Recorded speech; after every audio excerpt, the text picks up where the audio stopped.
कार्यक्रम के पुण्यार्जक हैं श्री तरुण, श्रीमती रजनी एवं अनुराग जैन, काला निवासी, ब्यावर, प्रवासी, मुंबई, राजतरु चैरिटी फाउंडेशन, मुंबई।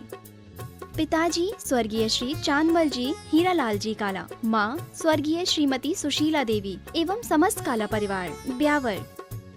बेटी दामाद दोहता अरिधि अंकुर जी एवं आर्यवीर पाटनी, मुंबई। समधी जी श्री रिखभ जी, पुष्पा जी पाटनी, कोलकाता। भ्राता परिवार श्री राजेश, श्रीमती अर्चना, सौरभ, अनु, अक्षत, अविधि काला, अजमेर। बेटी दामाद सुरभि अनित जी छावड़ा, जयपुर। श्री धर्मचंद्र, बीना, अंकेश, दीप्ति, अमिधि काला, ब्यावर, मुंबई।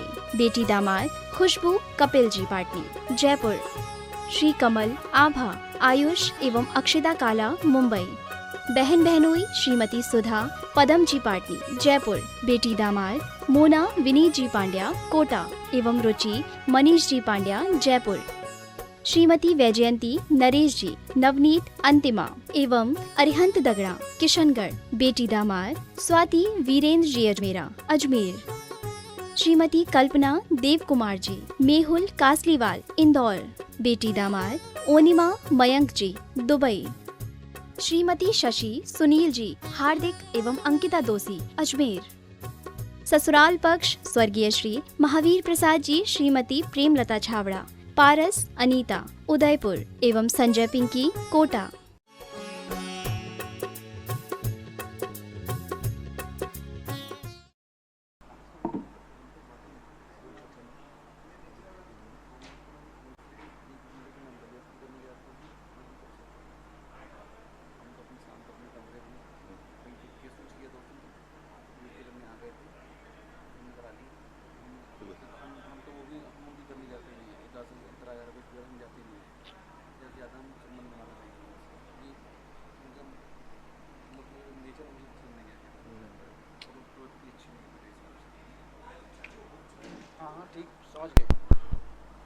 अपरानिक प्रेक्षणा स्वाध्याय विलयाम श्री कायुष।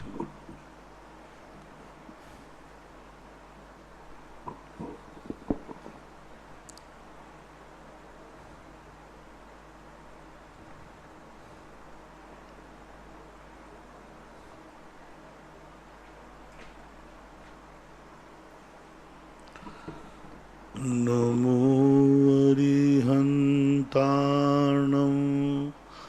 नमो सिद्धाणं नमो आयरियाणं नमो अज्जायाणं नमो लोये सव्यसाहूणम्। पंच परमेष्टि भगवान की जय। आचार्य श्री गुरुवर कुंद कुंद महाराज की जय। आचार्य श्री गुरुवर विद्यासागर महाराज की जय। परम पूज्य इंद्रियावक मुनि श्री सुधासागर जी महाराज की जय। निर्मला जी जैन बड़ौत, गुरुवर नमोस्तु। महाराज जी, इनकी जिज्ञासा है, जी सिद्ध परमेष्ठि जीव हैं या पर्याय हैं? पर सिद्ध परमेष्टि शब्द लग गया तो द्रव्य हो गया, क्योंकि जैसे ज्ञान और ज्ञाता, ज्ञान और ज्ञानी, ज्ञान कहते ही गुण आ गया और ज्ञानी कहते ही द्रव्य आ गया।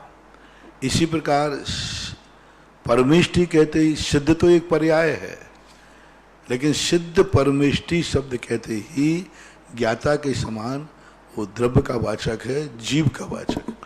महाराज जी, जब सिद्ध पर्याय है तो उत्पाद्य द्रव्य प्रति समय उनके अंदर चल रहा है, तो द्रव्य में चलता है उत्पाद्य द्रव्य में सिद्ध पर्याय निकलता है। उनके प्रति सिद्धों में जो अर्थ, सिद्ध तो एक व्यंजन पर्याय है, अरहंत एक व्यंजन पर्याय है, मुनि एक व्यंजन पर्याय है, मनुष्य एक व्यंजन पर्याय है।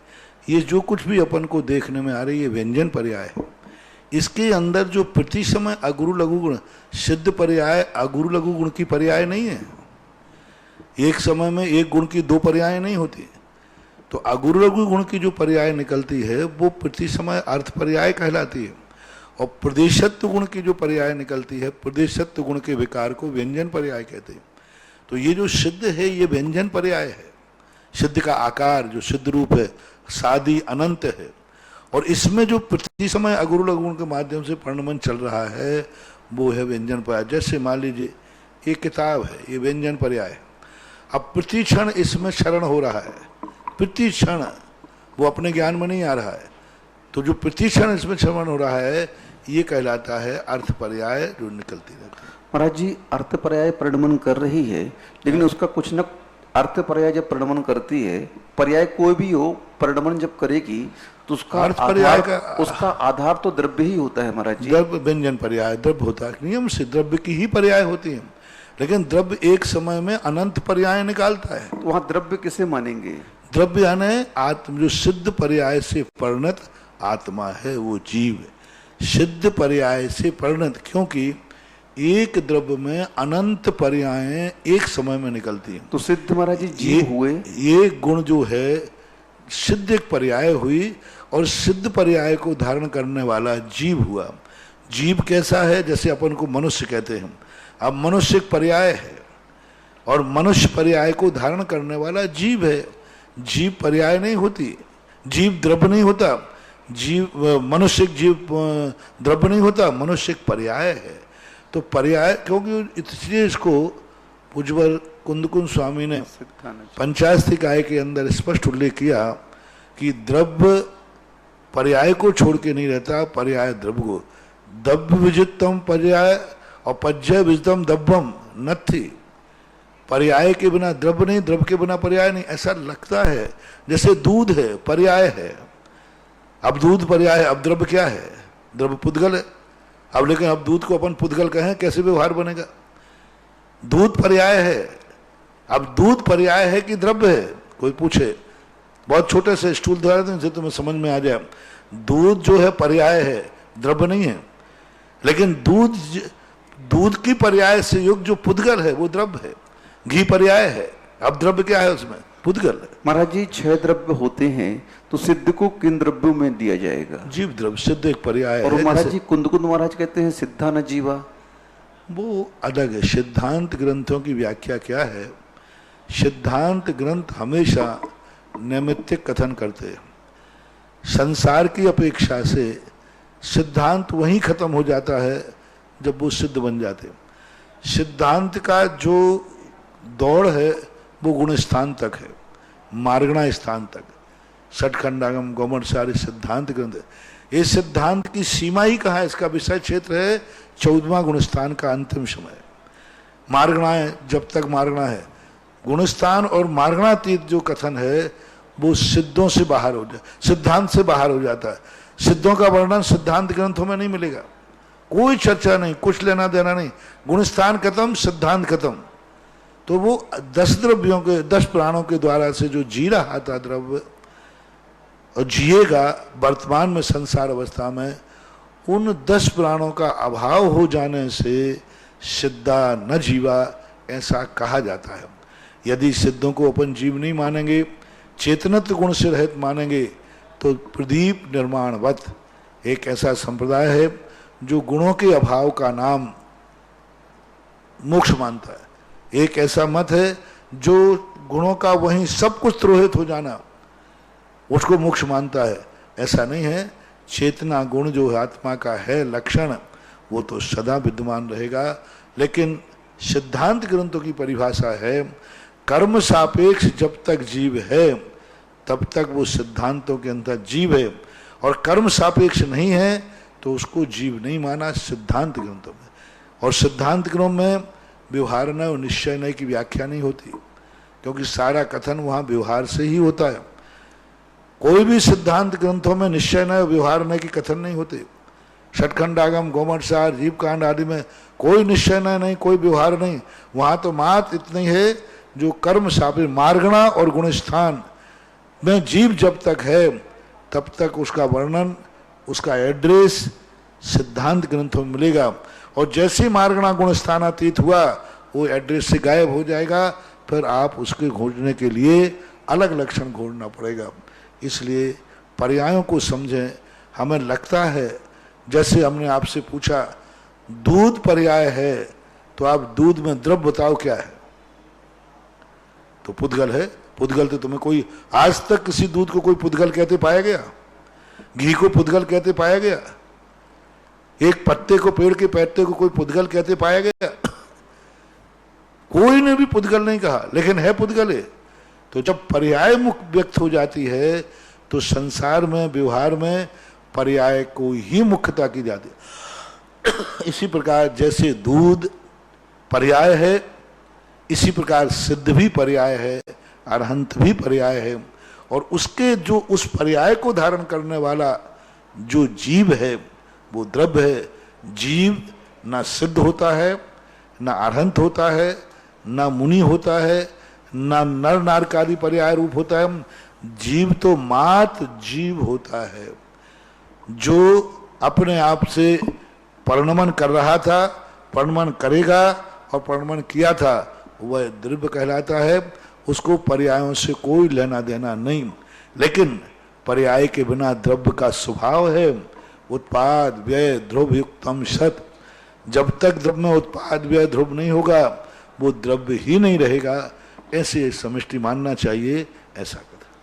सवई सिंह राजकिरण जैन, अमर पाटन, सतना, गुरुवर नमोस्तु। महाराज जी, इनकी जिज्ञासा है कि आपने एक दिन प्रवचन में कहा था कि जो व्यक्ति दान देता है वह मरकर के भोग भूमि जाता है। तो महाराज जी, सम्यक दृष्टि अगर सत्पात्रों को दान देगा तो भोग भूमि क्यों जाएगा? वो देव पर्याय में जाएगा, क्योंकि आपने ये भी कहा था कि भोग भूमि से ज्यादा सुख देव पर्याय में होता है। पूरा प्रवचन अभी हुआ ही नहीं है। मैंने पहले इस प्रवचन में कह दिया था कि हमें अकाल मौत से बचना है। हमें उस डर से बचना है जो हर समय मेरे सिर पर खड़ी है। कभी मौत आ सकती है। पूरे प्रवचन की भूमिका सुने और उसके बाद जो खड़ा है तो हम कम से कम पहली बात तो हम ऐसा प्रयास करें कि हम मरे ही नहीं, अमर हो जाएं, मृत्यु से परे। लेकिन अब मृत्यु से परे नहीं होते हैं तो दूसरी मांग मैंने बताई थी, कम से कम इतना तो हो जाए कि हमें ये मौत का 24 घंटे डर लग रहा है। 24 घंटे हम 24 घंटे मौत से डर रहे। अरे चलते हैं तो मौत से डर रहे, सड़क पे चलते तो मौत से डर रहे, अभी कोरोना है तो मौत से डर रहे, 24 घंटे गाड़ी में बैठे मौत से डर रहे। यानी ये मौत का साया, ये मौत की छाया, ये मौत रूपी भूत हमें जीने का कोई आनंद ही नहीं लेने दे रही। मैं जिंदा हूं और आनंद, दुख हो रहा है मरने का। अब देखो अपन सब जिंदा हैं और डरे बैठे हैं कोरोना नहीं आ जाए। तो अब मौत का डर का हमें अनुभव हो रहा है। मुझे जिंदा रहने का अनुभूति कब होगी? जब तक व्यक्ति के अंदर में कोई भी व्यक्ति का डर है तब तक उसे सद्भाव का अनुभूति नहीं होती, सद्भाव का आनंद नहीं आता।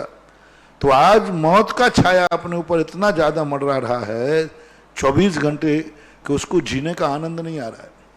तो मैं ये कहना चाह रहा हूं कि तो कम से कम इतनी तो जीवन मिल जाए कि हम मौत से कम 24 घंटे तो नहीं डरे।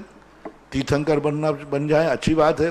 तीर्थंकरों को कभी मौत का डर नहीं रहता, उनको कोई मौत का डर नहीं, कोई आयु बंद का डर नहीं, क्योंकि आयु बंद उनको होना ही नहीं है।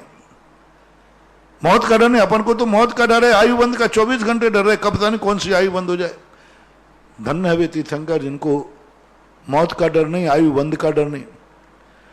फिर मैंने कहा चलो तीर्थंकर नहीं बन सकते, मोक्ष नहीं जा सकते, तो कम से कम इतना तो करें कि हम तो 2 स्थानों पर मौत का अकाल मौत नहीं होती। एक भोग भूमि, तो भोग भूमि का वर्णन बता रहा था मैं दान का फल भोग भूमि नहीं बता रहा हूं।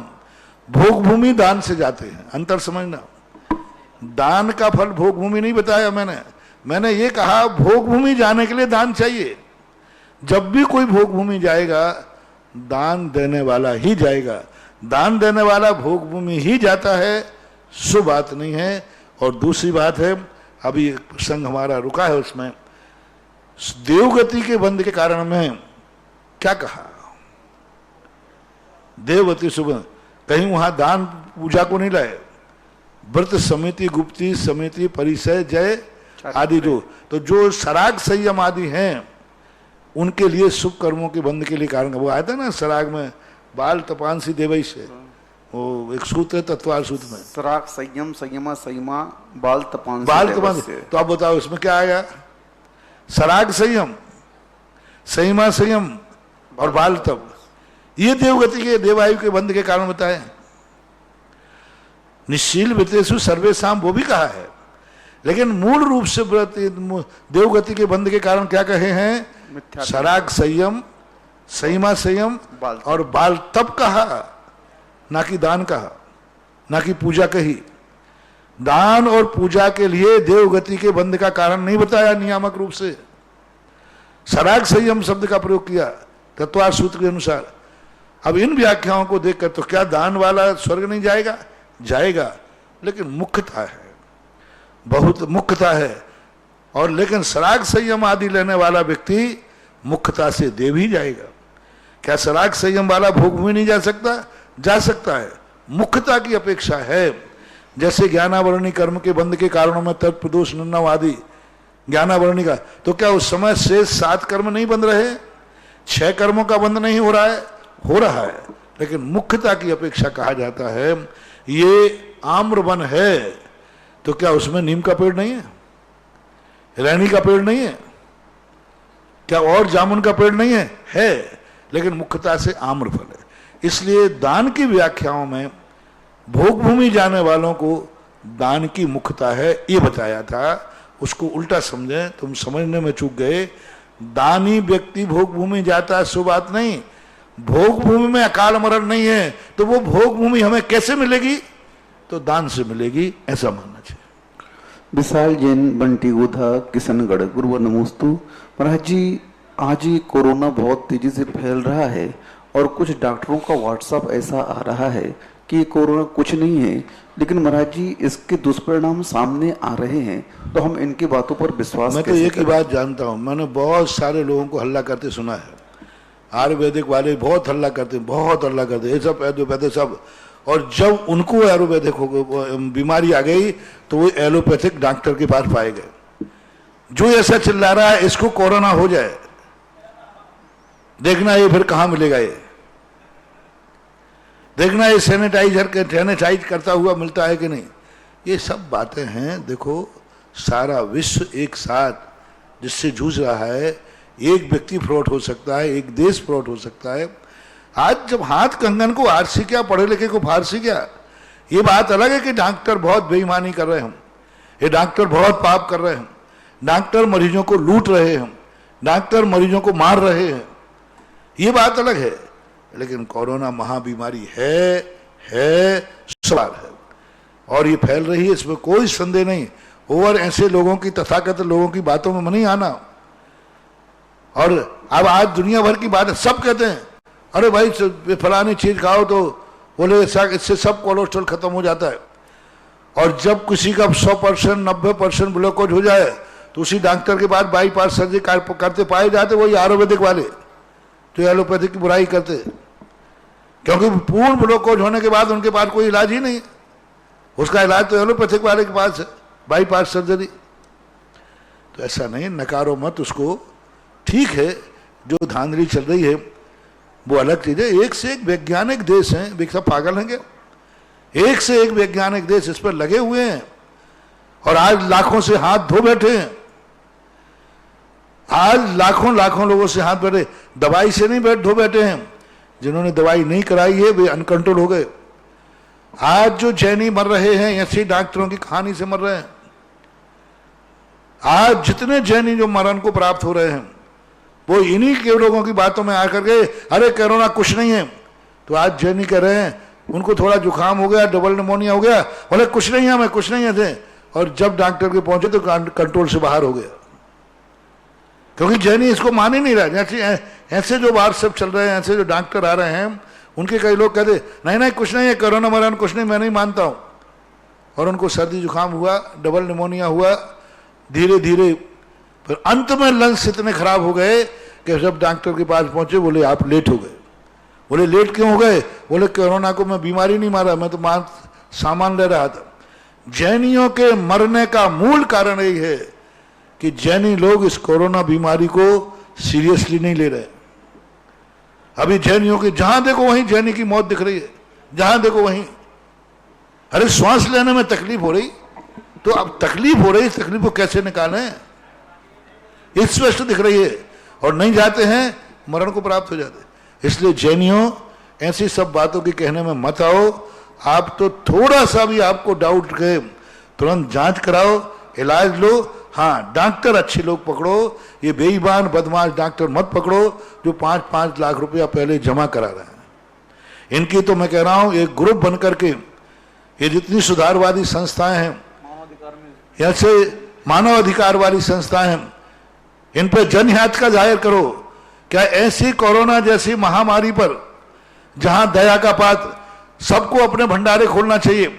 श्रावकों ने अपने दान खोल दिए, करोड़ों रुपया, अरबों रुपया सरकार को दान दिया। संस्थाओं ने जाके, आज ये डॉक्टर इतने कसाई हो गए, इतने कसाई हो गए, इनके ऊपर मानव अधिकार वाले जो हमारी सामाजिक संस्थाएं हैं, आरएसएस संस्थाएं हैं, जो बड़ी बड़ी संस्थाएं हैं, ये संस्थाएं आंदोलन करें।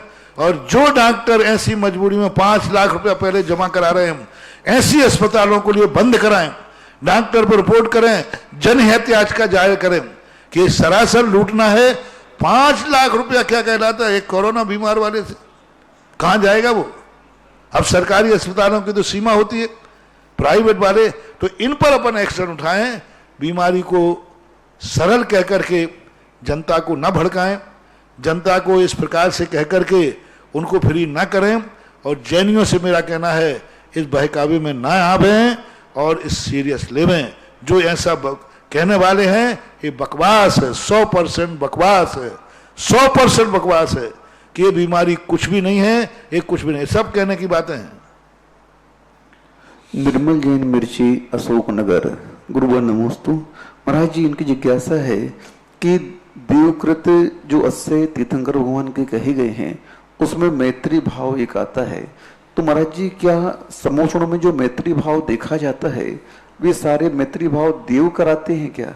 नहीं, मैत्री भाव केवल ज्ञान का अतिशय है, ना कि देवकृत अतिशय है। देवकृत लिख रहे हैं। नहीं, केवल ज्ञान का अतिशय है मैत्री भाव। और केवल ज्ञान के साथ मैत्री भाव, सभा में शेर बिल्ली आदि सब एक साथ बैठ रहे हैं, ये केवल ज्ञान के अतिशय है। संप्रदा जैन, नवी मुंबई। गुरुवर नमोस्तु। महाराज जी, इनकी जिज्ञासा है कि प्रत्येक तीर्थंकर के केवल ज्ञान के लिए वृक्ष रखा गया है कि किसी न किसी वृक्ष के नीचे उन्हें निर्वाण की प्राप्ति होती है। तो महाराज जी, हमारा प्रश्न ये है कि बिना वृक्ष के खुले आकाश में पर्वत पर बैठ कर के उन्हें निर्वाण की प्राप्ति नहीं होती क्या? ऐसा मानते हैं कि वृक्ष के नीचे गुरुत्वाकर्षण एक अलग ढंग का होता है, इसलिए महापुरुष जब भी ध्यान लगाते हैं किसी वृक्ष के नीचे विशेष रूप से लगाते हैं, क्योंकि बताते हैं कि वृक्ष की एक ऐसी एनर्जी होती है कि वह धर्मात्मा जीव यदि उसकी छाया में जाते हैं तो उनको बहुत जल्दी पॉजिटिव करता है, बहुत एनर्जी देता है, उनकी विशुद्धि को बढ़ाता है। तो ऐसा वृक्ष के संबंध में कहा जाता है।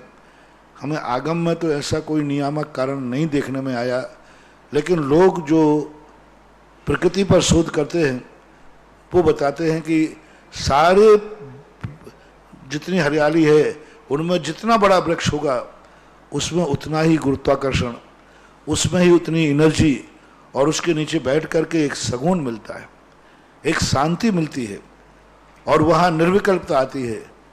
अब ये आगम में ऐसा कोई ठोस कारण नहीं लगा कि वृक्ष के नीचे ही केवल ज्ञान क्यों होता है, इसका हेतु हमें शास्त्रों में खोजने पर नहीं मिला।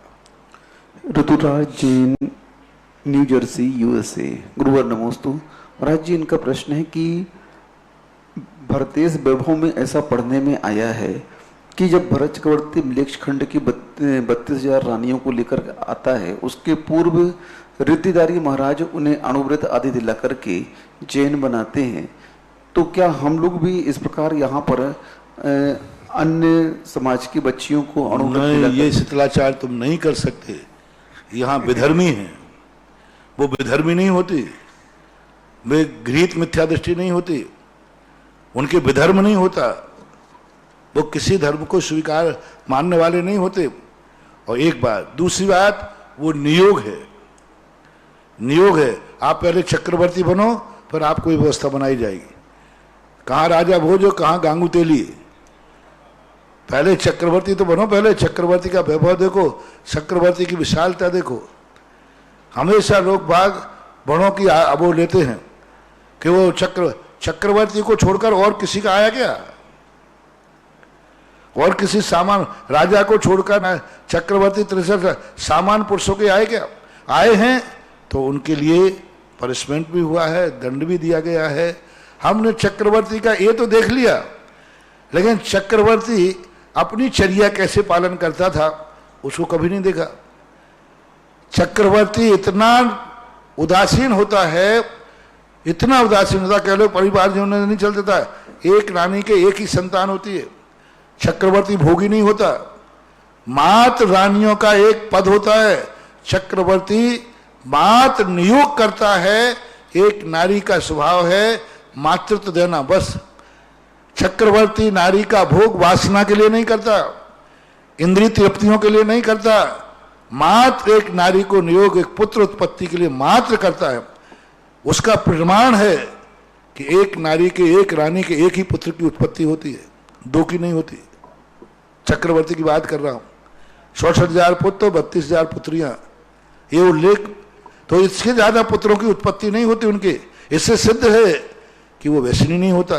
ये नकल करो तुम, ये करना चाहिए। ये तो नकल करेंगे नहीं। साहब वो मलेश खंड की लाया, अरे वो मलेश खंड की रानियां जो होती हैं इतनी भद्र धर्मात्मा होती हैं, वो गृहीत मिथ्या दृष्टि नहीं होती, वो विधर्मी नहीं होती। वहां के भी राजाओं की बच्चियां होती हैं। वो ये ऐसी बच्चियां नहीं होती जो तुम्हारे मछुआरों के लिए आओ तुम महाराज जाके, हाँ वहां मछुआरों की पकड़ के लाओ, इनकी मांसाहारी की पकड़ के लाओ, इनकी विधर्मियों की पकड़ के लाओ। वो राजाओं की राजकुमारियां, मलेक्ष खंड में भी राजा होते हैं, उन राजाओं की राजकुमारियां होती हैं, विधर्मी नहीं होती। वो उनका अंश विधर्मी नहीं, उनका वंश विधर्मी नहीं, उनका कोई संस्कार विधर्मी नहीं होता है। ये मान संध्या अरुण जैन मोदी भैंस देही बैतूल गुरुवर नमोस्तु। प्राज जी पूछ रहे हैं कि शुद्ध घी, दूध, छाछ और दही बनाने की सही प्रक्रिया क्या है मर्यादा के साथ में, और इनकी मर्यादा कितनी होती है? शास्त्र में इतना लिखा है, दूध निकलने के बाद उसको 48 मिनट के अंदर अंदर गर्म हो जाना चाहिए। दूध को गर्म करने के बाद उसको जमाना चाहिए, और जब से उसने गर्म किया है उसके 24 घंटे तक वह दही लेने योग्य है। 24 घंटे, उसके बाद 6 घंटे की मर्यादा और बढ़ाई जा सकती है यदि उसको छाछ बना दिया जाए। यदि उसको बिलोर दिया जाए, मथानी से बिलोर दिया जाए, तो मट्ठे की जो मर्यादा है देखिएगा 6 घंटे तक उसकी मर्यादा चलती है। नवनीत जो निकलेगा उसकी मर्यादा 48 मिनट के अंदर अंदर उसको अग्नि से संस्कारित होना चाहिए। घी की कोई मर्यादा नहीं होती। तो ये जो अपने यहाँ गर्म करके दूध को जमाने पर 24 घंटे के अंदर अंदर वह दही का प्रयोग किया जा सकता है। महाराज जी कई लोग 5-6 दिन के मलाई का भी दूध घी निकाल लेते हैं। नहीं, वो घी मलाई का घी, अब देखो इस प्रक्रिया में आगम में कोई परिभाषा नहीं लिखी। गरम का घी करके निकालना आपके लिए चल जाएगा, लेकिन त्यागी वृत्तियों के लिए नहीं चलना चाहिए। तृप्ति जैन मुजफ्फरनगर गुरुवर नमोस्तु। प्राचीन की जिज्ञासा है कि पद्म पुराण में आया है कि जब रावण का अंत हुआ, उसके अंतिम पहर में लंका में कुसुमायुध उद्यान में महासंघ के साथ अतिवीर मुनिराज पधारी। तो महाराज जी यदि ये महाराज दशानन के जीवित रहते पधार जाते तो नारायण और प्रतिनारायण में बैर नहीं होता, क्योंकि रिद्धिदारी महाराज जी जहाँ पर रहते हैं वहां पर सुभिक्ष रहता है और आपस में बैर नहीं होता। तो क्या ऐसा संभव है महाराज जी? महाराज पदार्थ कैसे जाते, कर्म आने दे तब नहीं। महाराज प्री प्लानिंग से नहीं लोगे, हाँ रावण को मर जान दो फिर जाऊंगा मैं। वो ये कहना है आज घटना है, नहीं हो पाया, नहीं हो पाया। अब कोई कहते हैं कि भैया 10 मिनट पहले यदि पहुंच जाता तो मरीज बच जाता, तो अब क्या करे, डॉक्टर आ जाता क्या? कर्म का उदय होता है।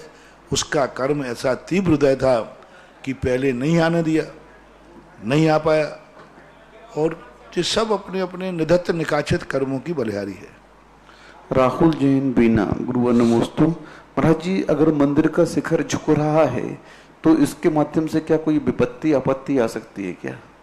मंदिर का शिखर झुक रहा है।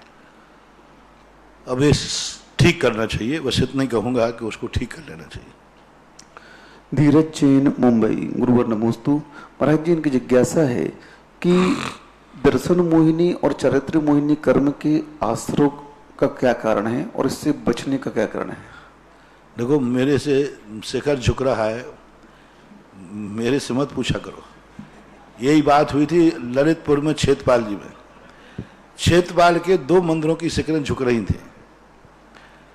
अब वो परेशान हो जाएंगे, महाराज जी कभी भी गिर सकती है, मिस्त्री भी कह रहा है कभी भी गिर सकती है, अब करें क्या? तो उन्होंने कहा महाराज जी मैं क्या करूं बताओ। तो मैंने कि सुधार लो। कहीं महाराज सुधरेगा नहीं। तो आप क्या कहना चाहते? महाराज सुधरेगा नहीं पूरा मंदिर। हमने कहा फिर ठीक है, फिर पूरा मंदिर का वो पूरा क्षेत्रपाली उतर गया और नया बन गया। जय हो। और परमात इसलिए 2 शिखरों का टेढ़ापन था उनका, बिल्कुल झुकी हुई शिखरें थी उनकी, उसी वहीं से उसकी शुरुआत हुई थी। और फिर ऐसा साफ हुआ कि पूरा आज वो शिखरों को तुम सुधारते तो 10-5 साल बाद फिर टेढ़ी हो जाती। और अब ऐसा सुधरा है, हजारों साल के लिए ललितपुर का क्षेत्रपाल अमर हो गया, क्योंकि अब वो पाषाण का बन गया। इसलिए अब मेरे से पूछ कर उपद्रव मत करो, जेका मेका लगा के काम चलाओ। और मेरे से करना हो तो फिर बाईपास सर्जरी। महाराज जी, चारित्र मोहिनी कर्म और दर्शन मोहिनी कर्म का क्या कार्य हुआ करता है और इससे बचे कैसे? कारण के लिए शास्त्रों में वर्णन किए, चरणानुग के ग्रंथों में कहा, कुगुरु कुदेव कुशास्त्रों से बचो, 3 मूर्ताओं से बचो, मदों से बचो। 2 कारण, 3 मूर्ताएं कुगुरु कुदेव कुशास्त्र और अहंकार मद से कसायों से बचो। ये चरणानुग की व्याख्या है। सिद्धांत ग्रंथों के अंदर मिथ्यात्व के बंध का कारण लिखा, केवली स्तुत संग धर्म देवा वर्णवाद दर्शन मोह से। जो मुनि महाराज हैं, केवली भगवान, इनका वर्णवाद मत करो, सच्चे साधुओं का वर्णवाद मत करो, उनके प्रति निंदा भाव मत करो, केवली का वर्णवाद मत करो, शंका वर्णवाद मत करो। ये दर्शन मोहिनी के बंध के कारण है। अवर्णवाद करोगे, केवली का अवर्णवाद करोगे, दर्शन मोहिनी का आश्रय। शंका अवर्णवाद करोगे, दर्शन मोहिनी का आश्रय। जिनवाणी का अवर्णवाद करोगे, दर्शन मोहिनी का आश्रय। और नहीं करोगे तो दर्शन मोहिनी से बच जाओगे। चारित्र मोहिनी के अंदर यही बात है, तीव्र कसाय करोगे। चारित्र मोहिनी के बंध में सबसे बड़ा कारण है तीव्र कसाय, बात बात में क्रोध, बात बात में मान, हमेशा मायाचारी, हमेशा लोभ प्रवृत्ति रखना, हमेशा लोभ प्रवृत्ति रखना, इंद्रियों की लंपटता रखना आदि, प्राणी संयम, इंद्रिय संयम ना होने के कारण चारित्र मोहिनी का बंध होता है। बचने का उपाय यही है, प्राणी संयम, इंद्रिय संयम, कसायों पर प्रसम भाव लाए। तो ये सब चारित्र मोहिनी से बचने के उपाय हैं। परम पूज्य आचार्य गुरुदेव श्री विद्यासागर जी महाराज के परम अज्ञानुवर्ती शिष्य निर्यापक श्रवण मुनि पुंगव श्री सुधा सागर जी महाराज के मुखारबिंद से देश और विदेश में अपने घरों में विराजित जिनवाणी चैनल के समक्ष या सुधा कलश चैनल के माध्यम से अपनी अपनी जिज्ञासा का समाधान पाने वाले सभी भक्तों की ओर से परम पूज्य गुरुवर के चरणों में बारंबार नमोस्तु। महाराज श्री, आपकी असीम अनुकंपा हमारे ऊपर बनी रहे और ऐसे ही धर्म ध्यान हम लोग आपके चरण सानिध्य में बैठ करके करते रहे, ऐसी भावना पूरे देश विदेश वालों की भावना है। महाराज श्री, इस क्षेत्र पर चलने वाली बहुत सारी योजनाओं में आज भी बहुत सारे भक्तों ने यहाँ पर अपनी अपनी शक्ति अनुसार घोषणाएं भेजी हैं। असीम कालीन भक्तामर वेदांत तपोदय तीर्थ में जो चलता है बड़े बाबा के चरणों में, उसमें 51,000 रुपए की राशि से एक भक्त ने निमिषा, अमित, आशीष, रागिनी, आरुषि, रियांश जैन, न्यू जर्सी प्रवासी, भोपाल निवासी, इन्होंने एक असीम कालीन भक्त में अपना नाम दिया। एक बार जोरदार तालियों के साथ अनुमोदना करेंगे। और एक भक्त ने इस क्षेत्र पर भक्ति कलश, जो पावन वर्षा युग चल रहा है, उसके लिए भक्ति कलश की स्थापना की भावना भाई है। क्योंकि बंधु, ये कलश कोई मामूली कलश नहीं है, संतों का चातुर्मास होता है और उस चातुर्मास में जो भक्ति कलश स्थापित होती है, उन परिवारों का एक दिन शांति धारा में नामोल्लेख होता है। पूज्य गुरुवर का मंगल आशीष मिलता है। कलश की स्थापना तो आप करते ही करते हैं, साथ ही चित्रण, आवरण, दीप प्रज्वलन, पाद प्रक्षालन, जिनवाणी अर्पण, ये सारी व्यवस्थाएं इस परिवार को मिलती हैं। लेकिन लॉकडाउन के माध्यम से आप नहीं आ पाते हैं, लेकिन आपके नाम से ये सारी क्रियाएं यहां पर संपन्न हुआ करती। और इस क्षेत्र पर आने वाली, खैर अभी लॉकडाउन में नहीं आते, लेकिन फिर भी जो भी भक्त आते हैं उनकी भोजन व्यवस्था में भी आपका ही योगदान रहता है। साथ में दीपावली जब पर्व आता है उस दिन ये कलश आपके घर जाता है। इससे बड़ा दीपावली का पर्व नहीं होगा, क्योंकि दीपावली के दिन घर से और क्षेत्र से हमारे घर पर कलश पहुंच जाए, इससे बड़ा पुण्य का अवसर हमें कब प्राप्त होगा। तो उन्होंने 1,11,000 में कलश की स्थापना करने की भावना भाई। मैं चाहूंगा हमारे क्षेत्र कमेटी के पदाधिकारी सुरेश जी आदि पहुंचे और परम पूज्य महाराज से के आशीर्वाद से इस कलश की स्थापना करेंगे। वृक्षारोपण में एक भक्त की भावना इस क्षेत्र पर श्रीमती शीला देवी, नरेंद्र कुसुम जैन, समस्त सिंह परिवार, ललितपुर 5100 रुपए की राशि से वृक्षारोपण। और महाराज जी यहाँ पर जो गौशाला खुल रही, बहुत सारे लोगों की भावना है, हम 1,11,000 नहीं दे सकते या सेट नहीं बना सकते, तो क्या छोटा मोटा दान दे सकते हैं। तो उन्होंने तो अपनी तरफ से स्वीकृति भेजी थी। सकल दिगंबर समाज आवागढ़, इन्होंने 11,000 रुपए की राशि प्रदान की है। 21,000 रुपए की राशि जिन्हें आज परम पूज्य महाराज जी का आहार कराने का सौभाग्य मिला था, ऐसे परिवार ने श्रीमान महावीर कुमार, अमित, अविनाश ठग परिवार बिजौलिया, इन्होंने गौशाला के लिए प्रदान किया है। और चंद्रोदय तीर्थ क्षेत्र चांदखेड़ी में एक भक्त महाराज श्री, उन्होंने अपना नाम घोषित करने की भावना नहीं भाई, उन्होंने कहा नाम तो हमारा भले ही आप कार्यालय में लिखा देना, लेकिन गुप्त दान से हमारा एक विधान चंद्रोदय तीर्थ चांदखेड़ी में। वो बंधु मैं कहना चाहता हूं, पूरे बेल्ट में जो चांदखेड़ी के आसपास के बेल्ट है, चांदखेड़ी की महिमा को जानते हैं, परम पूज्य महाराज जी के मुखारविंद से सुना है। मैं समझता हूं कि जिस दिन 365 दिन नाम हो जाएंगे उस दिन ही विधान प्रारंभ होने वाला है। इसलिए ऐसा ना हो कि हम वेटिंग लिस्ट में और आरएसी में ही पड़े रहें और लोग पुण्य अर्जन करके चले जाएं। तो 51,000 रुपए की राशि से 300 भी हो जाएगा तो कर शुरू करा दो। हाँ, महाराज श्री का कहना है 300 भी हो जाएंगे तो शुरू हो जाएगा, लेकिन जब तक इतने नहीं होंगे तब तक शुरू नहीं होगा। मैंने पहले ही कहा था, राजस्थान का सबसे प्राचीन क्षेत्र है, बहुत बड़ा प्राचीन, इस एरिया का, इस तरफ एरिया का बहुत प्राचीन मूर्ति है, प्राचीन और सबसे मांगलिक जो सौम्यता, मूर्ति की सौम्यता जितनी होती है वो बहुत अच्छी मूर्ति है चांदखेड़ी के अंदर। चांदखेड़ी की पूरी गुफा का कार्य आप इससे अंदाज लगाएं कि गुफा एक 30 बाई 30 की गुफा है, तलघर है वो, उस पर आर के मारवाल परिवार वालों ने काम कराया। उस गुफा में इतना बढ़िया काम हुआ, 1,33,00,000 रुपया अकेली मजदूरी लगी है। जय हो। यानी उस मूर्ति का जो गर्भालय का श्रृंगार किया है पाटनी परिवार में, आर के वालों ने, अलौकिक कार्य बहुत। उसके बाद वो मूर्ति का जो वैभव निखर के आया और मूर्ति जो उच्चासन पे आई है, वो सब बातें तो मैंने पहले ही बताई थी कि बहुत बड़ी चीज है। मेरी भी भावना है आदिनाथ भगवान के सामने, और आदिनाथ भक्तांबर अभी शुरू नहीं हो पाया। अब देखो कैसी विचित्र बात है। हाँ, सोचने की बात। अब देखो आदिनाथ भक्तांबर है, आमा में शांतिनाथ तो वहां चालू हो गया, ज्ञानोदय में मुनिसुमृत वहां चालू हो गया, यहाँ पारसनाथ तो चालू हो गया, गुणोदय में शांतिनाथ तो चालू हो गया। जहां आदिनाथ, गुणोदय में आदिनाथ है, लेकिन पुराने 2 जगह भी शुरू नहीं हुआ, एक चांदखेड़ी और सांगनेर का तो अभी उठा ही नहीं। चांदखेड़ी का जो बहुत बड़ी चीज है वहां मेरा है कि हर दिन आदिनाथ भगवान का भक्तांबर पाठ हमेशा हमेशा जब तक सूरज चांद रहे, मंदिर रहे, प्रतिदिन वहां पर शांतिनाथ विधान होना, भक्तांबर विधान होना चाहिए। प्रतिदिन भक्तांबर विधान का हवन विधान सब पूरा होना चाहिए। तो चांदखेड़ी का तो एक अतिशय बहुत बड़ा सारी दुनिया में मालूम है।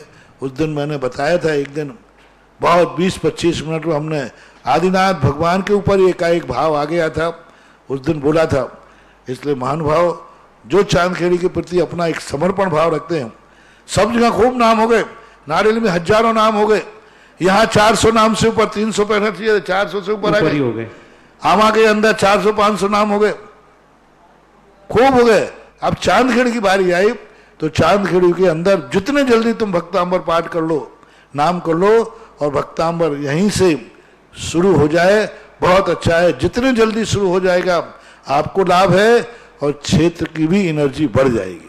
बंधुओं, जो एक बार चांदखेड़ी में जाता है और भूगर्भ में जैसे ही पहुंचता है और प्रभु के जब दर्शन करता है तो उसका मन प्रफुल्लित हो जाता है। जो 1 घंटे के लिए आता है वो कम से कम 24 घंटे रुक के जाता है, क्योंकि उसको लगता है कि सुबह अभिषेक भी करूं और शाम को आरती भी करूं। तो ऐसे अलौकिक, अद्वितीय और अतिशयकारी आदिनाथ भगवान के चरणों में पहुंच करके विधान करने का मौका मिलेगा। मैं आपको कह रहा हूं, जिस क्षेत्र में भी आप विधान का नाम लिखा रहे हैं उस क्षेत्र की सुविधा बता देता हूं, चाहे यहां हो, चाहे चांदखेड़ी हो, चाहे आबा हो, चाहे गुणेद हो, हर जगह आपके परिवार के आने की सुविधा है। आप अपनी गाड़ी से आएंगे, आपको आवास मिलेगा, आपको भोजन भी फ्री रहेगा, आपको द्रव्य भी फ्री रहेगी, आपकी समुचित व्यवस्था यहां पर रहेगी। और आप उस विधान के मंडल पर एक नंद्याव्रत स्वस्तिक और एक मुद्रा स्थापित करेंगे, जो हर वर्ष आपको अपने घर ले जाने का, चांदखेड़ी में सभी जगह महाराज जी, जहां जहां विधान होंगे सभी जगह यही सुविधा है। क्योंकि गुरु के मुख से जो बात निकली है, किसी क्षेत्र पर कोई भेदभाव नहीं, हर जगह वही सिस्टम है जैसा कि सब जगह गुरु के आशीर्वाद से मिला है। एक और विश्व की सबसे चांदखेड़ी की आदिनाथ तो प्रदीप और प्रदीप के पूरे परिवार के इष्ट देवता है। वर्षों से हर महीने में एक आध बार उनका जरूर उनका परिवार बोलता है ना। हाँ महाराज जी, अखंड विधान करते हैं, 24 घंटे का बहुत पहले से है। तो बंधुओं, मैं कहना चाहता हूं कि एक ही क्षेत्र ऐसा है जो एमपी और राजस्थान को जोड़ने वाला है, चांदखेड़ी। और ऐसे चांदखेड़ी में मध्य प्रदेश वाले सुन लें, गुना जिले वाले सुन लें, अशोकनगर जिले वाले सुन लें। ये मौका अगर आपके हाथ से चला गया तो जीवन में इससे बड़ा दुर्भाग्य हमारा नहीं होगा। अपने नाम शीघ्र भेजेंगे, ताकि बहुत जल्दी, क्योंकि जितने दिन विलंब होगा उसमें अंतराय कर्म का बंध आपको भी होगा। क्योंकि जो सोच रहे हैं, सोचते सोचते नहीं भेज पा रहे हैं, उनके लिए देना है। तो मेरे पास विश्व के सबसे बड़े बाबा कहलाते थे, पहले आदिनाथ भगवान जाते थे, लोग बड़े खुश होते थे। तो असीमकालीन भक्तांबर में श्रीमती रूपलता पाटनी, मनोरमा नीना पाटनी, विदिशा से भी एक नाम आया, जोरदार तालियों के साथ अनुमोदन करेंगे। एक नाम आया श्री रामलाल कस्तूरचंद हुमड़, श्रीपाल महिपाल प्रमोद जी, नीमच हुमड़ परिवार वालों की ओर से भी नाम आया है। और चंदोदय तीर्थ क्षेत्र के एक नाम और, योगेश जी जैन, गुलाब बाड़ी कोटा, सभी के सम्मान में जोरदार ताली बजाएं। और आज ये भावना आए कि पर्वराज पर्यूषण पर्व प्रारंभ हो, इसके पूर्व ही चांदखेड़ी के विधान के सदस्य पूरे हो जाना चाहिए। आइएगा, प्रथम जिज्ञासा के लिए चलते हैं पूज्य गुरुवर के चरणों में। महाराज श्री सुमत जैन, अहमदाबाद। नमोस्तु गुरुवर। 2.5 दीप 45 लाख योजन प्रमाण है और त्रसनाली 1 राजू प्रमाण है। ऐसी स्थिति में गुरुवर, मेरी जिज्ञासा है कि स्वर्ग या नरक का विस्तार कितना होगा? क्या बोले? 2.5 दीप 45 लाख योजन प्रमाण है और त्रसनाली 1 राजू प्रमाण है। ऐसी स्थिति में गुरुवर, मेरी जिज्ञासा कि स्वर्ग या नरक का विस्तार कितना है? 1 राजू प्रमाण, पूरे 1 राजू में त्रसनाली के बराबर पर। 2.5 दीप में मात्र मनुष्यों की विवक्षा को लेकर, मोक्ष की विवक्षा को लेकर के है। मध्य लोक तो 1 राजू में फैला हुआ है, पूरा त्रसनाली है। नरक भी पूरे 1 राजू में, पूरे त्रसनाली में है। और स्वर्ग भी एक राजू में फैले हुए, पूरे स्वर्गों के विमान पूरे 1 राजू, ऐसे लंबाई चौड़ाई के अंदर पूरे 1 राजू में। ये जो ऊपर आकाश में तारागण दिख रहे हैं ना, ये पूरे तिल की पट्टी के समान पूरे 1 राजू में व्याप्त हैं, यहाँ से लेकर स्वयंभू रमण समुद्र तक व्याप्त हैं। तो इस प्रकार से स्वर्ग, नरक और मध्यलोक का पूरा विस्तार 1 राजू प्रमाण है। और ऊपर जाकर के 13 राजू प्रमाण, क्योंकि 1 राजू नीचे कलंकला पृथ्वी है। सप्तम नरक के नीचे 1 राजू प्रमाण जो जगह है, वहाँ पर त्रस जीव नहीं पाए जाते, वहाँ स्थावर जीव पाए जाते हैं। तो इस प्रकार से त्रसों का रहने का स्थान त्रसनाली ही है। 2.5 दीप से मात्र मनुष्यों की मुख्यता को लेकर के 2.5 दीप का विशेषता है। और मोक्ष जाने का रास्ता 2.5 दीप से है, इसलिए विशेषता है। बाकी भौगोलिक स्थिति से तो ये मध्य लोक का 1 राजू प्रमाण में ही लेना चाहिए। अगली जिज्ञासा है पूज्य गुरुवर के चरण में। नमोस्तु। अनिल कुमार जी, पटवारी परिवार, बिजोलिया। महाराज श्री मन पर्य ज्ञान और अवधि ज्ञान, ये दोनों तो देश प्रत्यक्ष है। वह मति ज्ञान व श्रुत ज्ञान क्रम से प्रत्यक्ष, परोक्ष और परोक्ष है। इसका क्या अर्थ है? कृपया समाधान देकर अनुग्रहित करें। मति ज्ञान और मना पर्य ज्ञान और अवधि ज्ञान, ये दोनों तो देश प्रत्यक्ष है। वह मति ज्ञान व श्रुत ज्ञान क्रम से प्रत्यक्ष, परोक्ष और परोक्ष है। इसका क्या अर्थ है? आद्य परोक्षम, ये दोनों परोक्ष ज्ञान है सामान्य रूप से। और अवधि ज्ञान, मना परिज्ञान देश प्रत्यक्ष है और वो सकल प्रत्यक्ष है। अब आद्य परोक्षम तत्वार सूत्र का अर्थ तो यही कहते हैं, मति और शुद्ध ज्ञान परोक्ष। परोक्ष का अर्थ इतना ही है कि डायरेक्ट सीधा वस्तु को ना जान करके आलम्बन लेकर जानते हैं, यानी इंद्रिय और मन का आलम्बन लेकर के जो वस्तु को जानता है वो परोक्ष ज्ञान है। लेकिन न्याय ग्रंथों में मति ज्ञान को साम व्यवहारिक प्रत्यक्ष का। साम व्यवहार का अर्थ है कि व्यवहार में ऐसा कहते हैं हमने अपनी आंखों से प्रत्यक्ष देखा है, तो आंखों से देखा है, तुमने डायरेक्ट तो नहीं देखा, दूरबीन से देखा है, तुमने डायरेक्ट तो नहीं देखा। तो न्याय आदि ग्रंथों में साम व्यवहार एक प्रत्यक्ष उसको कह दिया है। साम व्यवहार का अर्थ नहीं इतनी नर्मन समझ गए, लोग व्यवहार की भाषा में मैंने अपने कानों से प्रत्यक्ष सुना है, मैंने प्रत्यक्ष देखा है, मैंने प्रत्यक्ष उसको छूकर देखा है, मैंने खुद उस फूल की गंध प्रत्यक्ष रूप से ली है, तो ऐसा व्यवहार में कहते हैं। तो साम व्यवहार प्रत्यक्ष जो मति ज्ञान को कहा गया है वो इस अपेक्षा से मानना चाहिए। अब एक चर्चा आती है कि शुद्ध ज्ञान को भी सविकल्प स्वसंवेदन ज्ञान के रूप में स्वीकार किया। पूज्यवर जयसेन स्वामी ने अपनी टीकाओं में सविकल्प स्व संवेदन, तो कई लोग उस स्व संवेदन को प्रत्यक्ष मान लेते हैं, ये उनकी भूल है। स्व संवेदन का अर्थ सविकल्प स्व संवेदन यानी जैसा शुद्ध ज्ञान जना रहा है वैसा ही अनुभव कर रहे हैं। वस्तुतः दो ज्ञान पूज्यवर उमा स्वामी महाराज ने परोक्ष ही माने हैं, ऐसा व्यवहार करना चाहिए। बंधु, एक और सूचना दे रहा हूं कि जो शिविरार्थी शिविर में भाग ले रहे हैं ऑनलाइन, उन लोगों ने, कई लोगों ने नाम यहाँ कार्यालय में प्रेषित कर दिए। कार्यालय में अगर आप अपना नाम भेजेंगे तो आप शिविरार्थी नहीं बन पाएंगे, क्योंकि आपको हमने एक वेबसाइट दी थी सुधा कलश चैनल के माध्यम से। आप अपना ऑनलाइन वहां पर रजिस्ट्रेशन कराएंगे, वही रजिस्ट्रेशन आपका मानूगा, क्योंकि यहाँ लिस्ट मेरे पास आई है। तो मैं इसलिए सूचना दे रहा हूं कि जिनको भी शिविर में भर्ती होना है ऑनलाइन, अपने घर पर ही सारी सुविधाएं आपको देखने की, पढ़ने की, पूजन करने की सारी सुविधाएं आपके घर पर है और सारे नियम भेज दिए हैं। पीडीएफ फाइल के माध्यम से आप पता कर लेंगे और सुधा कलश चैनल पर जाकर के आप अपनी साइट को देखेंगे। आपको तो मैं दोबारा एक बार बोल देता हूं, www.sudhakalash.com/शिविर 2020 ASPX, इस पर जाके संपर्क करें। मोबाइल नंबर देता हूं, अगर आप नहीं समझ पाए तो मोबाइल पर संपर्क करेंगे 8094674103। अगर आप लिखने में असमर्थ हैं तो तुरंत मोबाइल पर रिकॉर्ड कर लें। दूसरा नंबर फिर दे रहा हूं 9753333264। महिलाएं हो पुरुष हो, एक मोबाइल से एक ही रजिस्ट्रेशन होगा, इस बात का ध्यान रखिएगा। और अपनी सारी जानकारी वहां भेजें, तभी आप शिविरार्थी कहलाएंगे। यहां आप भेजेंगे तो आप ये नहीं मानना कि आपका रजिस्ट्रेशन हो गया, ये मानना कि आपका रजिस्ट्रेशन भूतो ना भविष्यति। आइएगा अगली जिज्ञासा रिकॉर्डिंग के माध्यम से। मेरे परम उपकारी गुरुवर के चरणों में मेरा, मेरे परिवार का नमोस्तु नमोस्तु नमोस्तु। गुरुवर, आपके आशीर्वाद से श्री दिगंबर जैन महासमिति द्वारा 16 कारण पर्व पर ब्रह्मचारिणी दीदी पुष्पा दीदी रहली के द्वारा रोज प्रवचन चल रहे हैं।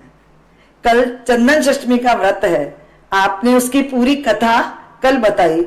मेरी जिज्ञासा ये है कि यदि महिला ने अशुद्धि में भोजन बनाया तो क्या घर के पुरुष को भोजन बनाना नहीं आता होगा? और यदि ऐसी स्थिति थी तो आज हमें विचार करना होगा।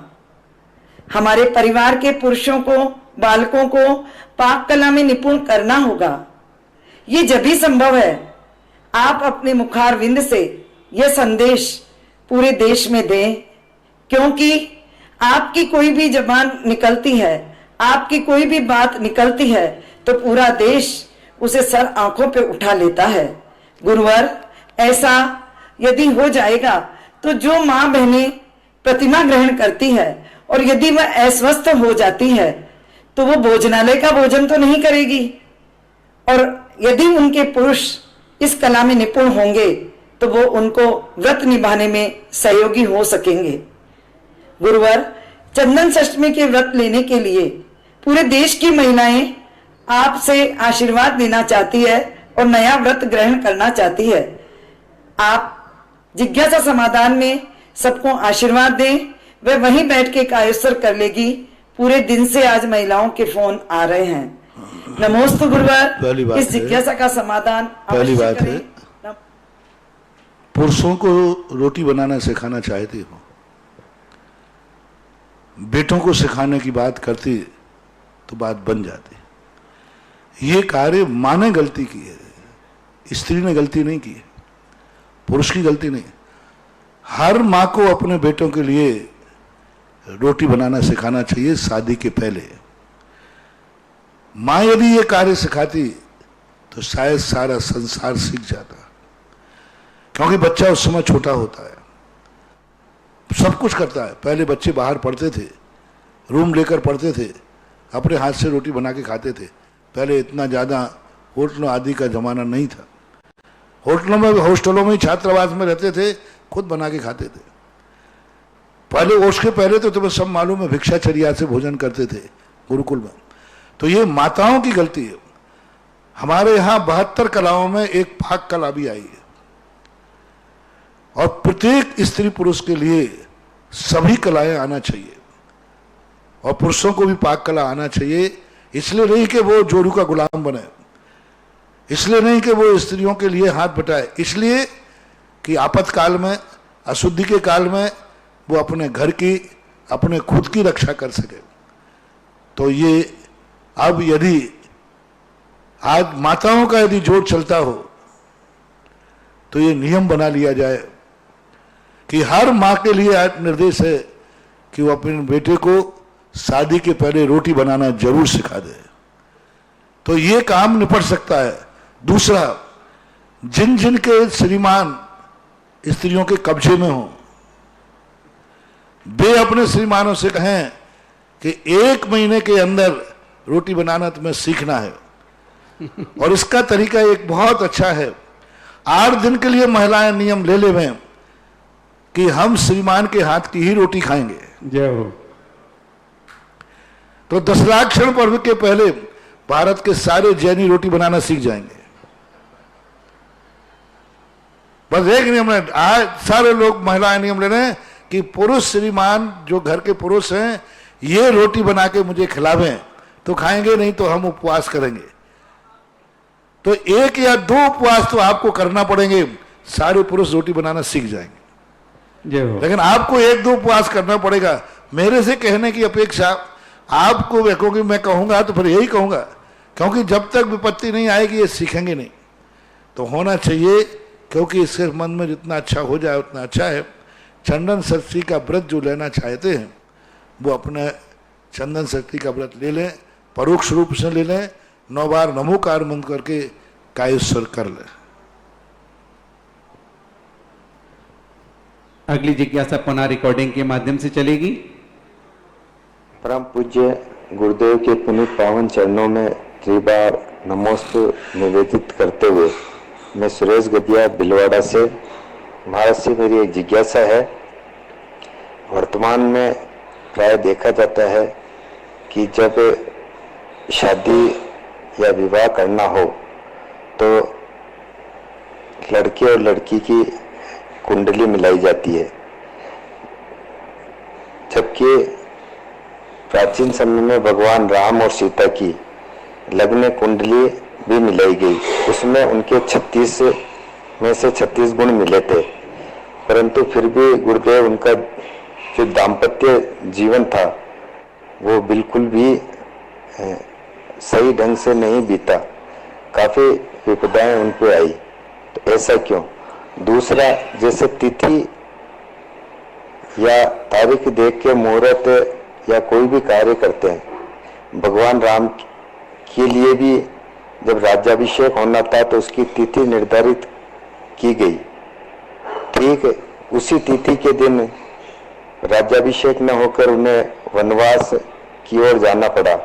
तो क्या इन तिथि, लग्न कुंडली आदि का जीवन में कोई महत्व है या नहीं? पहली बात है कि आपने सीता के संकट तो देखे, लेकिन वो कुंडली मिली थी तो दोनों का प्रेम देखो इतने कष्टों के बाद भी सीता कहती है कि यदि मुझे स्त्री बनना पड़े तो मैं रामचंद्र जी की बनूंगी। जय हो। इतने कष्टों के बाद उनका प्रेम तो देखो कितना है। ये है 36 गुणों का अर्थ है नहीं कि कष्ट उठाना पड़े। 36 गुणों का अर्थ है कितने भी कष्ट हो जाएंगे लेकिन इनका प्रेम नहीं टूटेगा। एक दूसरे ने एक दूसरे को उल्हाना नहीं दिए। इतनी विपत्ति के बाद भी नहीं टूटा। ये कुंडली का सबसे बड़ा महत्व है। नहीं तो इतने यदि कुंडली होता है, कुंडली नहीं मिलती तो इतने में तो अभी डाइवर्स हो जाता, दोनों एक दूसरे के तलाक होकर कोर्ट में पहुंच जाते। लेकिन दोनों का देखो प्रेम, इतने संकट आए, वनवास भी भेज दिया तो भी रामचंद्र जी सीता को चाहते रहे और सीता रामचंद्र जी को चाहती रही। ये प्रेम देखो, ये है कुंडली का महत्व। दूसरी बात जो आपने मुहूर्त की बात कही, कल मैंने कहा था कि कितनी गाड़ियों में एक्सीडेंट हो जाते हैं, पूरा परिवार का परिवार चला जाता है। इससे गाड़ियों में बैठना बंद कर देना चाहिए। क्यों गाड़ियों के एक्सीडेंट होते हैं, मर जाते, गाड़ियों में बैठना बंद कर देना चाहिए। कितने लोग हैं जो ऑपरेशन करते हुए मर जाते हैं, ऑपरेशन कराना बंद करना चाहिए। कितने लोग हैं जो ऑपरेशन कराने गए, स्वस्थ होने के लिए डॉक्टर ने कहा और मर गए, तो ऑपरेशन बंद होना चाहिए। गाड़ी में तुम अच्छे के लिए बैठते हो कि बुरे के लिए, और बुरा हो गया, एक्सीडेंट हो गया, गाड़ी में बैठना बंद क्यों नहीं कर रहे हो? जिस प्रकार से गाड़ियों में एक्सीडेंट हो रहे हैं फिर भी लोग गाड़ी में बैठना चालू रखते हैं, क्योंकि एक्सीडेंट कम होते हैं, सकुशल यात्रा ज्यादा होती है। सकुशल यात्राएं ज्यादा हो रही हैं कि एक्सीडेंट ज्यादा हो रहे हैं? यात्राएं ज्यादा हो रही। एक दिन में हजारों गाड़ी निकलती, तब एक गाड़ी का, 2 गाड़ी का एक्सीडेंट होता है। तो जैसे वहां पर तुम प्रश्न उठाते हो कि महाराज गाड़ियों से यात्रा में एक्सीडेंट होते हैं, तो हम लोगों को यात्रा गाड़ियों से बंद कर देना चाहिए या चालू रखना चाहिए? पर इस गाड़ियों में बैठने का महत्व क्या हुआ? वहां तो तुम सोचते नहीं, अरे हो गया होगा, और अपनी गाड़ी साइड से निकाल के ले जाते हो। एक दिन और प्रश्न आया था रमेश जी का कि महाराज जी आजकल तो ऐसे बच्चियों से शादियां करने लगे, तो फिर कल के दिन आपको आहार देने वाला कौन बचेगा? अरे भाई ये बताओ, माता पिता की खुशी के अनुसार, परिवार की इच्छा अनुसार शादियां ज्यादा हो रही हैं कि भगोड़ी शादियां ज्यादा हो रही हैं? परसेंटेज बताओ भाई। बिजौलिया में कितनी भगोड़ी शादी हुई और अच्छी शादी सकुशल कितनी हुई? अत्यधिक। आज भारत देश के अंदर जैनियों में खासतौर से परिवार की मर्जी से शादियां ज्यादा हो रही कि भगोड़ों की शादियां ज्यादा हो रही? 90% क्या, अभी मुश्किल से 5% भी नहीं आएगा। औसत में 5 ही आएगा। 5% मुश्किल से आएगा। 95% तो सही है। तो 5% पर हम अपनी जिंदगी का निर्णय कर लें कि आगे आपको महाराज कहाँ आहार देने वाले कहां से मिलेंगे? अरे अभी 95% रिजल्ट है, अभी चिंता की जरूरत नहीं है। जय हो। इसी प्रकार से मुहूर्त आदि के संबंध में एक रामचंद्र की घटना घट गई तो घट गई, लेकिन कितने मुहूर्त पर कितनों के काम सही हुए हैं, उनके अनुसार क्या बात है? एक रामचंद्र की घटना मुहूर्त पे गलत घट गई या दुर्घटना हो गई तो क्या मुहूर्त देखना बंद कर दें? एक व्यक्ति ऑपरेशन थिएटर में मर गया तो ऑपरेशन कराना बंद कर दें? गाड़ियों पे जाना बंद हो गया तो गाड़ियों पे जाना बंद कर दें? यही तो लोग यहाँ, यही तो सबसे बड़ी बुद्धिहीनता है। एक आज साधु कोई भ्रष्ट हो गया, अरे बड़ा साधु बनने, आजकल साधु ऐसे हो गए। अरे भाई एक साधु भ्रष्ट हो गया तो क्या सारे साधु भ्रष्ट हो गए? भ्रष्ट होने की संख्या ज्यादा है कि अच्छे साधुओं की संख्या ज्यादा है? अच्छों की ज्यादा है। ये तो हमेशा से होता है। बस सबसे बड़ा उदाहरण आपको दे दिया, गाड़ियों का एक्सीडेंट होने पर क्या लोगों ने गाड़ियों में बैठना बंद कर दिया? इसी प्रकार एक मुहूर्त पर गलत हो जाने से क्या मुहूर्त निकालना बंद कर देना चाहिए? 95% 90% मुहूर्त सही ही निकलते। वो घटना जो घटी वो कर्म के लिए नहीं बांध पाए। कर्म यदि सब कुछ मुहूर्त ही करता है तो फिर कर्म क्या हो? मुहूर्त हवा के समान होता है। मुहूर्त भुसते हुए दीपक को हाथ लगाने के समान होता है। मुहूर्त घी नहीं है, मुहूर्त बाती नहीं है, मुहूर्त दीपक नहीं है। मुहूर्त हवा का झोंका चलता है तो अपन चिमनी लगा देते, हाथ लगा देते, ये है, इसका काम करता है। अब उसमें बाती ही नहीं हो, घी ही नहीं हो और फिर अपन हाथ लगाए तो कुछ नहीं दीपक होगा। बुझेगा? तो मुहूर्त देखने के लिए मुहूर्त ही सब कुछ करता है, तो फिर तो सारे जगत का कल्याण हो जाएगा। मुहूर्त हाथ के समान है, उसके लिए फलेगा जिसकी बाती घी में घी होगा, दीपक में बाती होगी, दीपक सकुशल होगा, खंडित नहीं होगा, फूटा नहीं होगा। फिर यदि हवा का झोंका आ जाएगा तो हाथ लगा देंगे। अब वहां उनकी किस्मत में, उसका कर्म में ऐसा कर्म आया कि हाथ क्या, अब दीपक में बाती ही नहीं है, उसमें घी खत्म हो रहा है, अब हाथ लगाने से कोई मतलब नहीं है, ऐसा मानना चाहिए। कभी कभी ऐसी दुर्घटनाएं हो जाती। वहां सोच अच्छा था, मुहूर्त अच्छा था, लेकिन किस्मत इतनी ज्यादा विपरीत थी कि मुहूर्त उस हाथ ने कुछ नहीं किया। कई बार हवा का झोंका इतना तेज होता है कि हाथ लगाने पर भी दीपक बुझ जाता है कि नहीं? घी भी है, बाती भी है, सब कुछ है, लेकिन हवा इतनी तेज है कि हाथ लगाने के बाद भी बुझ सकता है कि नहीं? बुझ सकता है। तो फिर हाथ लगाना बंद करो, क्योंकि एक बार मैंने हाथ लगाया था, हाथ लगाने के बाद भी बुझ गया, पर हाथ लगाने से क्या फायदा है? मैंने चिमनी लगाई तो चिमनी भी फूट गई, गिर गई हवा के जगह, फिर चिमनी लगाना बंद करो?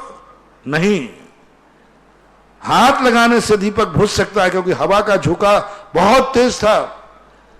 रामचंद्र जी की जिंदगी में यही घटित हुआ कि उनका हवा का झोंका इतना जबरदस्त था, मां ने चलाया था। कोई दुश्मन चलाता फिर बिगाड़ के दिखा देते, कोई दुश्मन वनवास भेज के दिखा देता तो पता चलता कि मुहूर्त क्या होता है। मां का चलाया हुआ झोंका था, और वो भी धर्म की आड़ में चलाया था, वो भी मजबूरी में चलाया था। इतने सारे विपरीत होने पर ये घटनाएं घट जाती हैं, इसलिए इसको ऐसा मानना चाहिए। अन्यथा जिन महानुभावों ने प्रश्न किया है, उनकी जिंदगी में जिस जिस कार्य में घटना घट जाए, यदि उनके परिवार में एक्सीडेंट हो जाए, उसके बाद परिवार गाड़ी में नहीं बैठेगा। यदि कोई दवाई नुकसान कर जाए तो दवाई नहीं खाएगा। भोजन करने से दस्त लग जाए तो भोजन नहीं करेगा। क्योंकि कल मैंने भोजन किया था तो उससे दस्त लग गए, दस्त लग गए रे, आज से भोजन खत्म। क्यों? एक बार दस्त लग चुका। ऐसा सोचो महानुभाव। अगर महाराज जी मुहूर्त गलत होता तो सीता जी वनवास क्यों जाती? सीता जी ने पग पग पर साथ दिया उनका, रामचंद्र जी का। हाँ, वो कुंडली सब सही थी। आइएगा अगली जिज्ञासा एक और रिकॉर्डिंग के माध्यम से। परम पूज्य मुनिश्री जी के लिए सादर नमोस्तु। मांगरोल से नविता जैन ये जानना चाहते हैं कि अधिकांश जीवों का मरण लेटे लेटे होता है, तो फिर प्रश्न ये है कि विग्रह गति में भी जीव के तेजस आकारमान शरीर लेटे लेटे ही अन्य गति में जाते हैं, या पर्यकासन से जाते हैं, या खड्गासन से जाते हैं, या फिर कोई अन्य व्यवस्था होती है? जानने की जिज्ञासा है। नमोस्तु महाराज श्री जी। प्रश्न यह है कि लेटे लेटे यदि व्यक्ति के प्राण निकल जाते हैं तो फिर वो किस आसन से जाएंगे? हमारे यहाँ मोड़ा होता है। पहले आत्मा के शरीर के जो प्रदेश है वो कोई ना कोई मोड़ा लेंगे। मान लीजिए लेटा है तो वो लेटे के सीधे निकलेंगे, क्योंकि आकाश तो अनंत है। चाहे खड़े में निकलें चाहे बैठे में निकलें, वो सीधे निकल जाएंगे। जैसे मान लो लेटा है तो उसको सिर की तरफ जाना है, मान लीजिए दक्षिण सिर है, तो उसके प्राण दक्षिण की तरफ निकल जाएंगे सीधे। और जहां उसको ऊपर जन्म लेना है वहां जाकर के मोड़ा लेकर के फिर सीधे हो जाएंगे। इसी प्रकार पैरों की तरफ से निकल जाएंगे। मान लो दक्षिण सिर है तो पैरों की तरफ से पैरों से निकल जाएंगे। मान लो पूरब की तरफ जाना है तो ऐसे आड़े पैर के लेटे लेटे निकल जाएंगे, इधर निकल जाएंगे, और जहां उसको वहां तक तो सीधा जाएगा।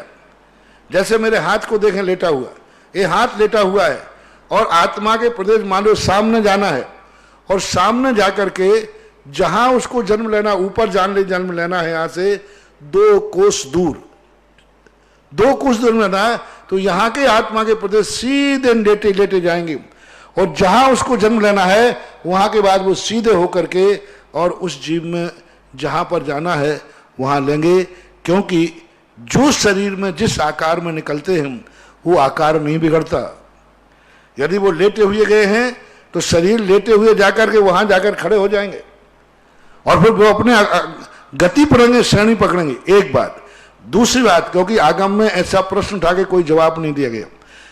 दूसरी बात यह है, लेटे ही लेटे यदि गए और लेटे ही लेटे जाकर के वहां चले जाएंगे जहां उसको जन्म लेना है, और वहीं जाकर के जहां जन्म लेगा वहां जो योनि स्थान होगा उस योनि के अनुसार अपने आत्मा के प्रति को सिकोड़ लेंगे, कोई बाधा नहीं है।